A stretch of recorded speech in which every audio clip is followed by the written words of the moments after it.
G'day and welcome to Kenty BLITZ in the grand final week. It's your daily hit of NRL news. And Kenty, what a weekend of football. You know what it was? Rugby League's ability to just turn on brilliant games. I really believe it's second to none. It's and why it's such a great sport in that sense. Look, I tried to watch the AFL grand final. I don't want to get into shit-potting some other sports that were played over the weekend. But the two NRL games were just magnificent. And they bring what good sport brings. That apprehension, that nervous excitement that you have, and then the big sort of the big finish, and which allows you to just let all the emotion then run out. And both games on the weekend were superb. There was the Penrith Brisbane game looked over at half time in some respects, 14-0 to the Panthers. But the Broncos come back, win the game. It's just. I just think that we're sort of so blessed to be able to sit and watch the game that keeps providing like it does. Yeah, we are. I mean, to see Brisbane come back from that yesterday, 14-0, everybody, I think that's the fifth time this year they've come back from 14-0. Yeah, you know, 14 down, yeah. Yeah, 14 down. And that's what they did against Raiders 2 weeks ago. Yeah. They were down by 14. So, right. Look, they just... big crowd, you know. Reece Walsh stood up under pressure. It was a full house at Suncorp. It was a side that was very much a parochial Broncos crowd. So it was like that Origin feel. The people that were up there spoke about how that feeling of Origin, where it's just a capacity, full, vocal, parochial, and just really got behind their team. And they were just magnificent. And the big guns for the Broncos, as you started just there, Reece Walsh, he's just in a groove at the moment. He's just playing so well. He had one bad play in the game, and he got lucky with it, which was the intercept pass he threw. Now, Casey McLean, if you talk about a game of inches, rugby league being a game of inches, all he had to do is probably go back another 6 inches. He's onside. It makes no difference to the play that unfolded. He would have intercepted the ball, gone away, and that probably would have put the final nail on the Broncos if that try had been allowed. But he just mental lapse, didn't go back to the try line, cost him that intercept try. That was Reece Walsh's mistake. And when that first happened, before I sort of get called back, I thought, he's pressed it too far. But he copped the tip. And he was flawless for the rest of the game. It's interesting because, you know, in the lead up to the game and probably in the lead up to the finals, there was a lot of criticism of Maguire for pushing the guys too hard. But, you know, the fitness of those guys yesterday. Got them home. Yeah. Got them home. And it got them home against the Broncos. Against the Raiders in that game. I'm an unabashed Michael Maguire fan. Okay. And I remember speaking to Michael Maguire before he took the Broncos job, when it was being whispered that he was a candidate for the job. And we had a chat, and it was very, very early stages. And he was conflicted at the time about the New South Wales job. And let me just preface this by saying he probably had 1,000 people he spoke to. Okay, I'm not trying to jump in ahead of my station here. But part of our conversation was he was unsure at the time because he liked what he was doing with New South Wales. He just won the series. He was on his way to, in his mind, creating something big in Origin. But I said, mate, the Broncos, they're too big a job to pass by. You've got to take it. And he felt uneasy about that. But I said, there's some jobs I understand, some club teams, I'd understand if you knock back the offer to stay with New South Wales. But I said, the Broncos aren't one of them. Now, I'm sure I'm not the only guy that said that to him. So it's not like I'm sort of trying to claim credit. But they are one of the super clubs, aren't they? And that was that was the conversation we had. And I was always a supporter of him taking the job. One of the things we did speak about, we had a long conversation about Kelvin Giles, which I've mentioned before, and what he did when he got to the Broncos. And that's what Wayne Bennett learned when he was in the early stages of his coaching with the Broncos, that they, for all their superstar status and all the talent they had, there was that tough edge that they didn't have. And that came back to their preparation, and they didn't have it. And when he got Kelvin Giles in as back then he was just a conditioner, but now it's health. What do they call it? Strength and conditioning coach and all that sort of business, high performance coach, whatever you want to call it. Put the label on. Kelvin Giles just came in, said to Wayne, "What do you want me to do with them?" He said, "Put some steel in them." And it was as simple as that. Now Mike Maguire's gone to Brisbane this year and has done exactly the same thing. He's put that edge in them, and I know he copped a lot about players whinging that they were training too hard and all that. Again, I had a chat to him privately about things, and we spoke about that, and he was pissed off that somebody was leaking stuff, but he said it's not right. He said, I don't know if there's one guy out there that's got his nose out drawn and two guys out there. Yep. He said, but as a group, mate, we are on board. And I think that's been proven, the value of that's been shown. And they wouldn't have won their past two games if they weren't as fit as they are. Interesting you say that, Kenty. I just want to read you a quick quote from Reece Walsh. It says, "There's a lot of talk about the Broncos, that we are show ponies and we don't want to work and do the hard work. But it's not until you're in these four walls that you see how hard we work and how many sacrifices we make for each other in this club, because all we do is genuinely care and have so much love for the club." Yeah. And everybody says that about their club, but there seems to be something different with the Broncos. Yeah, and the thing is this.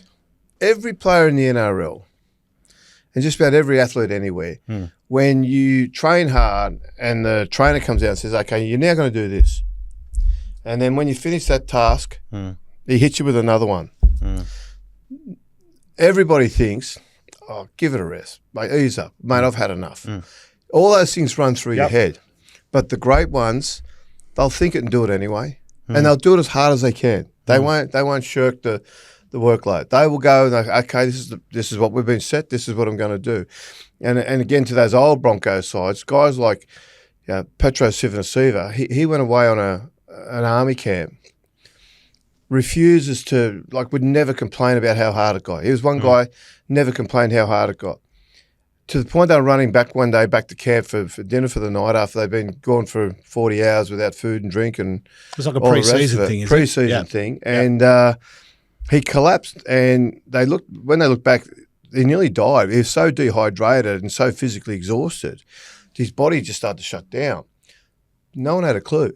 Wow. Because he never said a word. Yeah. And even when Kelvin Giles was there and he used to treat the Broncos unfairly and train them so hard, Gordon starts whinging straight away. As soon as it gets a bit tough, he'd start whinging. But blokes like Shane Webke wouldn't say a word. But then what happened would be Kelvin Giles basically used to train him hard enough until Shane Webke would start to go, "Oh, mate."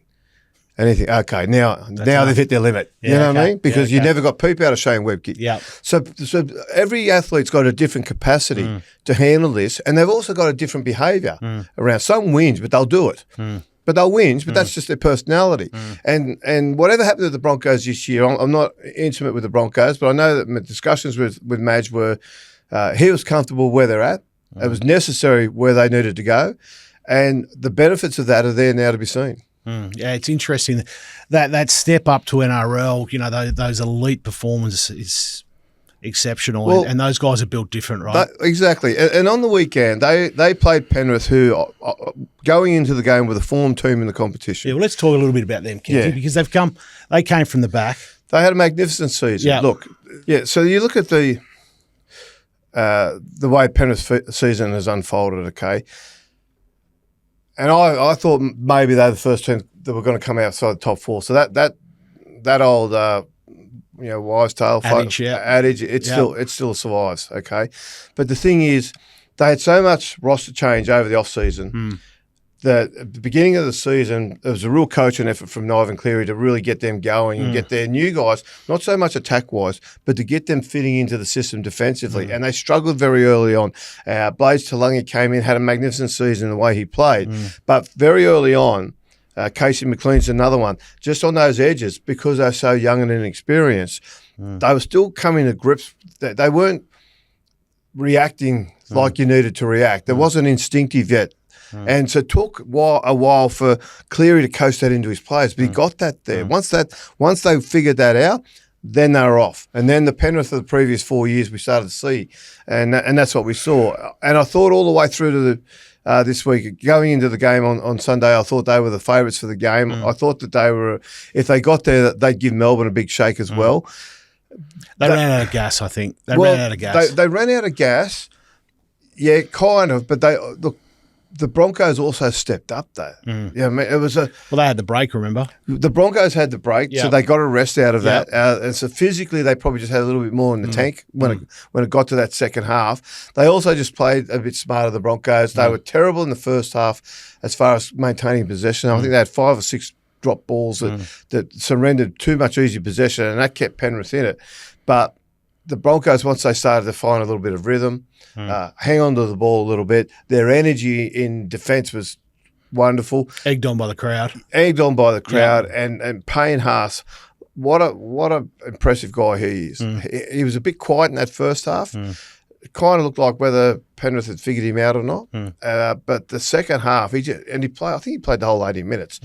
But he was just a colossus in the middle. Huge cut over his eye too. We'll come back to Payne Haas because I just want to ask, or I just want to talk about, it was interesting in the post-match press conference, Nathan Cleary said something which I thought was quite interesting. Maybe I'm reading too much into it. He said, as a club, the senior players learnt a lot this year when we were coming last.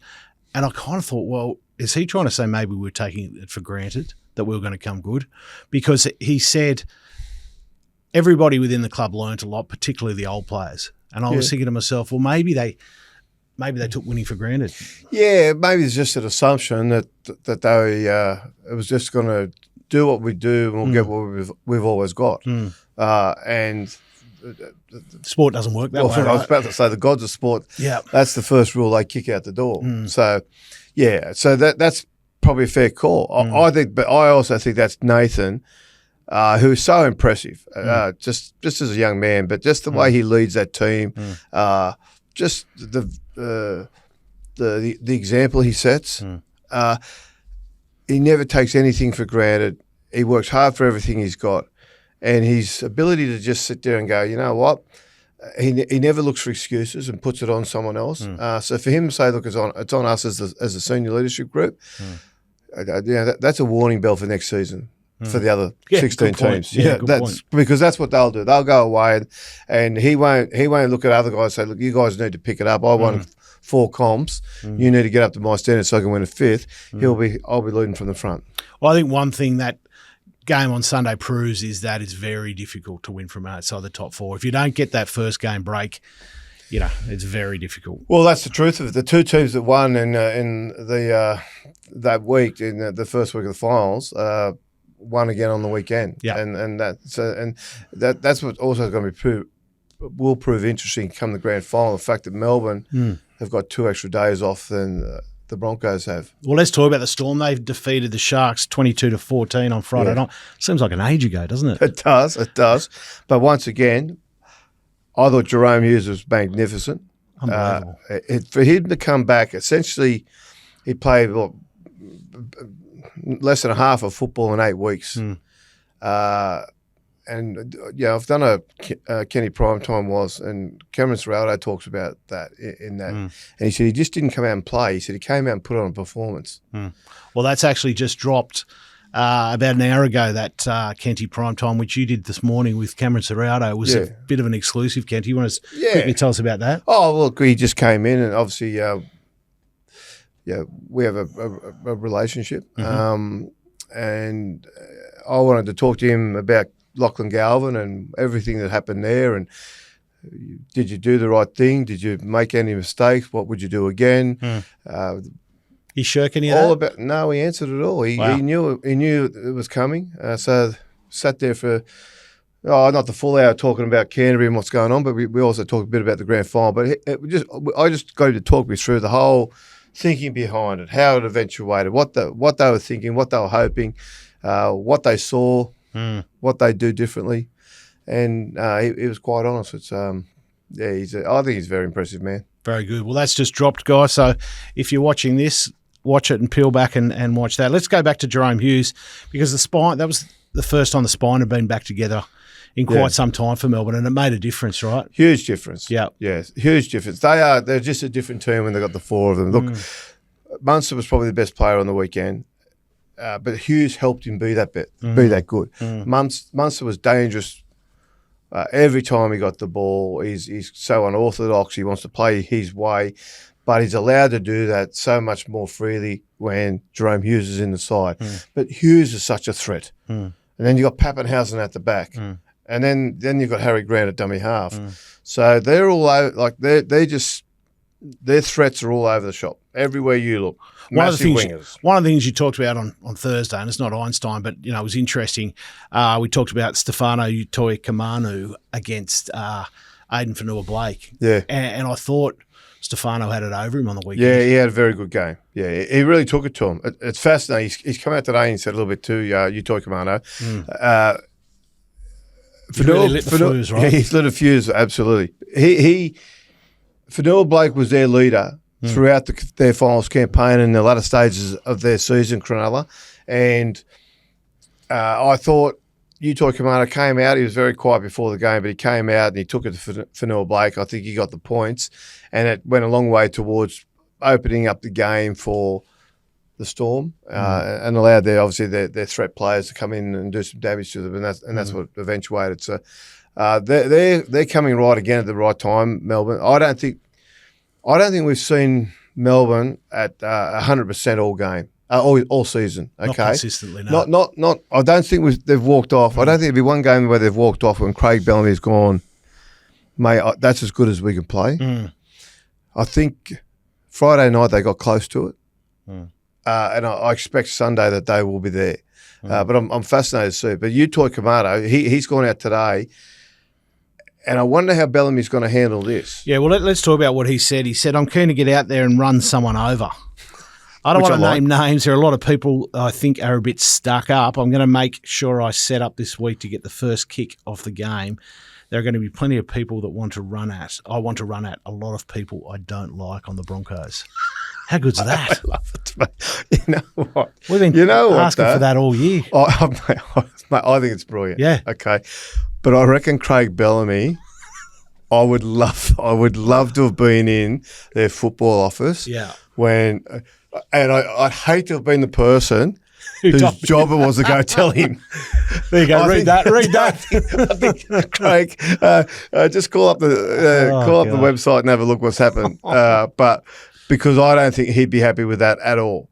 Those little things, I love it. I think fans love it. Yeah. It's fascinating because in sports like boxing and UFC where you fight each other, they got no hesitation saying something like that. I don't like you. You're stuck up, and off they go. In a team sport, though, it's frowned upon, and I kind of get it.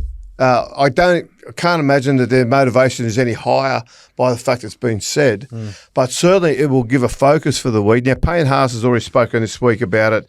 And he said, look, I'm not too concerned about it. And essentially, look, you won't need to go looking because I'll be there. So bring it on. And I just think, and again, though, I just love that. I love the big guys in the middle getting personal. I love the fact that it's going to bring a little bit of extra spice to it, that this grand final is going to have a genuine feeling about it other than just wanting to win a premiership. They've played many years ago, I think it was, 2006 they played a grand final, which went the Broncos' way. They do have a kind of a history with each other, but the other fascinating part is the last 19 times they've played, Melbourne have won 17. Now, correct me if I'm wrong. I think Brisbane actually won the last game though, which disputes the theory. But it is just it's just a game. It's got a lot of stories coming out of it, a lot of different angles you can look at. There's going to be a lot of stuff to just really sit down and chew on all week, I think, over this. Well, what did the Broncos do in the halves? Well, that's what we've got to wait and see. Ezra Mam came on the weekend, and you could see straight away once he hit the field, his energy for what he does and what he brings, it had an immediate impact. So does Michael Maguire sit back and go, okay, I like that, I'm going to save it, we're going to do it again? Or does he say, look, I need that energy right from the start, and I bring Ezra Mam in, play him at 5'8", which would probably put, look, what happens to Ben Hunt then? He goes to 9. I thought he was great in the second half. Well, he could go to 9. He may not go to 9. He might want to You think Maguire, go to 14? Well, he might want to put him at 14 and keep him as a player to come on. Like Ben Hunt's played that 14 role in Origin before and been quite good at it. So tough to drop Hunt when he's been there the last kind of 6 weeks, as the mainstay. Well, that's true, but you're there to win a comp. Yep. And injuries are injuries. You've got to deal with that, and the players understand what goes on behind the scenes there and the reasons why. Okay, and Ben Hunt's such a team player himself. All Michael Maguire has got to say to him is, mate, I think this gives us our best chance of winning. He'll get on the field. He'll play if he after half an hour. Yep. So it's just going to be fascinating to see which way he goes. To be fair, I don't think, even when the side tomorrow is named, I think it'll just be named as it was last week, except Carrigan will come back in probably for Tyson Smoothie. Yeah. Other than that, he's not going to reveal anything about how he's thinking or how his approach to the game will be by naming a side, if he's going to make a change, by naming a side with the changes in it. He'll put Carrigan back in the side in the starting line just out of respect to Carrigan. He's the captain of the club, and he's just such a significant figure at the club. So you respect him by putting him in the starting lineup when the team's named. Smoothie will understand that, but I don't think there'll be anything else revealed. Talking about Madge, it's the Master versus the Apprentice this weekend. Yeah. Well, it's funny, isn't it? So Craig Bellamy once again. His 11th grand final in 20 years. Unbelievable. Yeah, it's hard to beat that. It's so hard to beat. Globally, it's hard to beat that. In any other sport, it's hard to beat that. Yeah, it is. It is. And the thing about it is you look at that, and Michael Maguire, for all those early years when the Storm were in their formation and they were developing their club culture and developing the Melbourne Storm personality, and Craig Bellamy was there leading that. His right-hand man for much of that was Michael Maguire. He was there. He was the main assistant coach for many, many years, and all those formative years, he was the guy. So he has a very intimate understanding. He's told me numerous stories of sitting in meetings with, back then it was, you had the spine, Cameron Smith, Billy Slater, Cooper Cronk, whoever was playing 5'8" at the time. Back then, I think it started out with. Who was it back then? Was it even Guyer? Matt Guyer? Was it? No, he was a long time before that, I think. Anyway, Blake Green was playing there, and guys like that were playing 5'8". So, they just, it was. So Maguire knows exactly what's going to go on there. That's what fascinated me a little bit about that too. When you talk about the coaches and what got said today. Whether, how Maguire will react to what Utoikamanu has said. I know Bellamy wouldn't have liked it and would be like, oh, mate, did it need to be said? That's what Bellamy's argument will be. Did it need to be said? All you've done is provided another little bit of ammunition. And Maguire will be all over that. And he will be saying to his guys, well, okay, when he gets the ball off the kickoff and he runs it back, who's going to be the guy who's going to put the shot on? It will be a challenge to the Broncos pack. There's every chance two guys come out of that first tackle. Someone's knocked out. I was about to say, come out of that first tackle and play no more part in the game. Every chance. Every chance. Like, it is going to be a volatile moment in the game. Particularly if it's Brisbane kicking off to Melbourne to start the game, and Utoikamanu gets the ball off the kickoff. Alternatively, if it's the Storm kicking off, then I reckon you're going to look at Haas probably hitting the ball up, and Utoikamanu is going to be the bloke there put the shot on. Like they will find each other whichever way it goes. So. Did Brisbane kick away from him, Spencer Leniu style? I don't think so. Tactically, it's not a silly idea, but I think as far as if you want to set the stage for the game, and often when they go out in situations like that, they like to set their intent and just say, okay, this is what we are, and this is what you've got to beat today. And because you can, if you do it the right way, you can, I wouldn't say intimidate, but you can bully your opposition down a bit. And if you've catch them at where their energy is not quite up to where yours is, it can really put them on the back foot for a while, and you capitalise on that. Suddenly, you've got all the momentum, and off you go. You're on your way. So there's a lot of little hidden sort of interests and agendas behind the politics of what got said and how it's going to eventuate, what impact it'll have. Fascinating. Utoikamanu is now the buy of the season almost. I mean, I can't think of anybody he's been else magnificent off the top of my head. But yeah, tell me what the Sharks need to do. The Sharks are now after being. I think they really they missed Hazelton over the weekend. They just missed a big man. Fanua Blake was brave, but I think he needed an offsider. I think he needed a destructive ball runner. Rudolph does his job as well and all the rest of it, but they just need a bit more of a 1-2 punch. I think they lack that. And thing is, when you've got one guy who's that threat in the middle, it's easy for the opposition defence to really sort of gang up and get numbers on you and really come in and they do the big gang tackle and put you on your back. Then you've just almost killed the shot for the next guy, okay, the run for the next guy. Or alternatively, if Fanua Blake's letting someone else take that first hit up and they can't get some punch in their run, get some momentum, bend the line a little bit, then his run, it's already shot. Yep. If Cronulla lose the tackle before him, he's coming up against a team that's coming basically off the back fence to tackle him because they're already back set, ready to go, waiting for him. So they need something there. They don't need a lot. I think Cronulla started to find their way late in the season when they changed their game a little bit to sort of make Brayley more of a running threat and basically let Nico Hines, rather than him.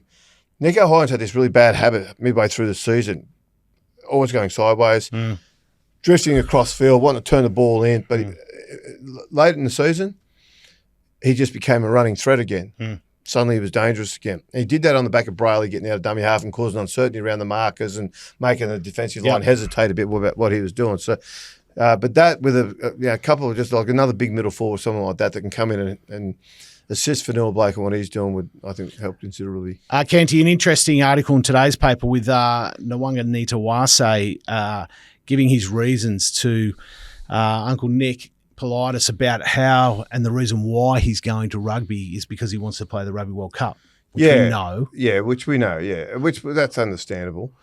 But the interesting thing is, Kenty, on the weekend I spoke to a few people who were very, very close to it, and there's a lot of chat that the reason why he's quit NRL is because he's going to R360. And from what I heard on the weekend, R360 is very close. They've signed all the players they need. There are at least a dozen members of the Wallabies who've signed for R360.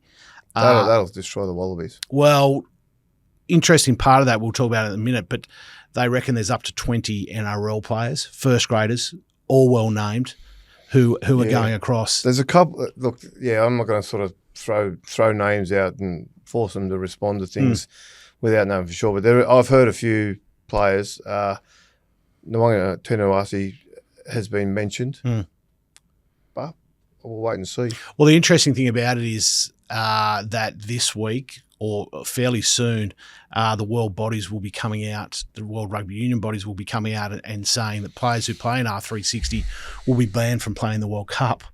So, Nwanga Tunuasi... Well, that'll blow his plans apart, won't it? But see, I don't know where this goes, because, so R360's, I'm led to believe, it is scheduled to start end of next season. September, October. Next year, in 2026. So NRL players who are signed with clubs this year have special dispensation to have the end of the season off to play the season until they finish, and then they go to R360. Yeah, okay. But that all becomes redundant if World Rugby make a decision that once you sign with R360, you can't play in the World Cup. In the World Cup. Or not only that, World Cup. They would ban them from playing in what they are their formal competitions. Like this is a Super League type system, okay?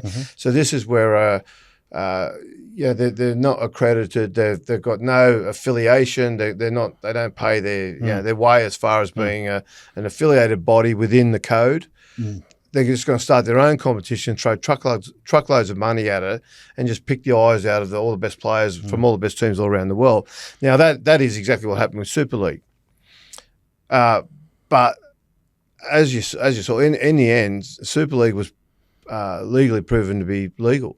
Okay, so I don't know how World Rugby, as much as they want to flex their muscles and say, well, if you play, if you sign for R360, R360, if you sign for R360, then you won't be able to play in a World Cup.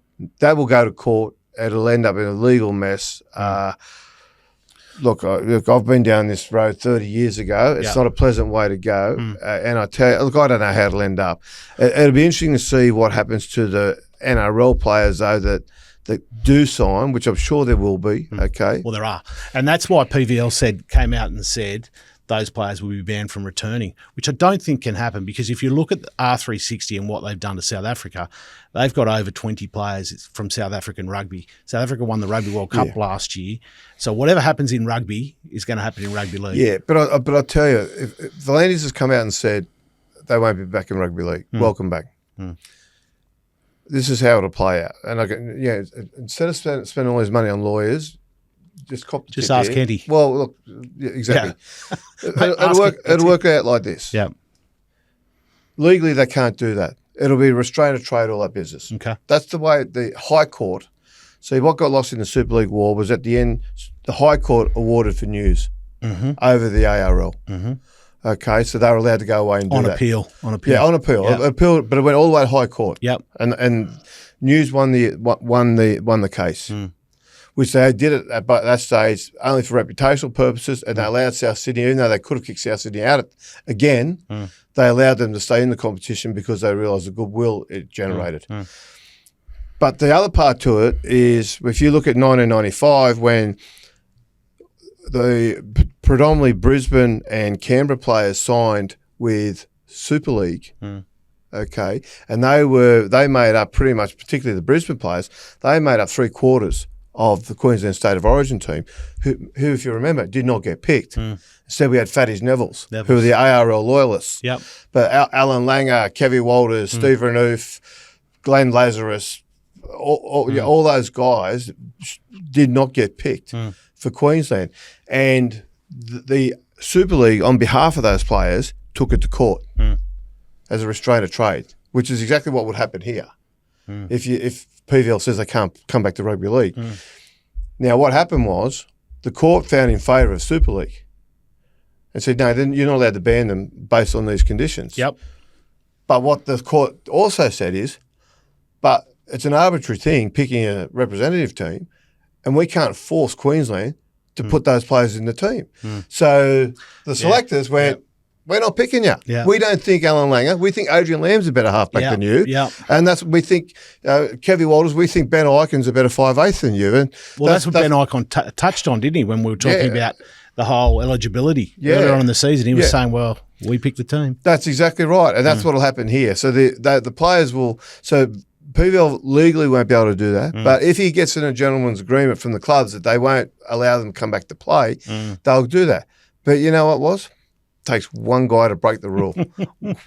One team. When you're 16th or 17th. When this is rugby league. Yeah. Okay, exactly. When you're 16th and you can sign Nawanga Tunuasi, okay, or Ryan Pappenhausen or whoever else has been mentioned.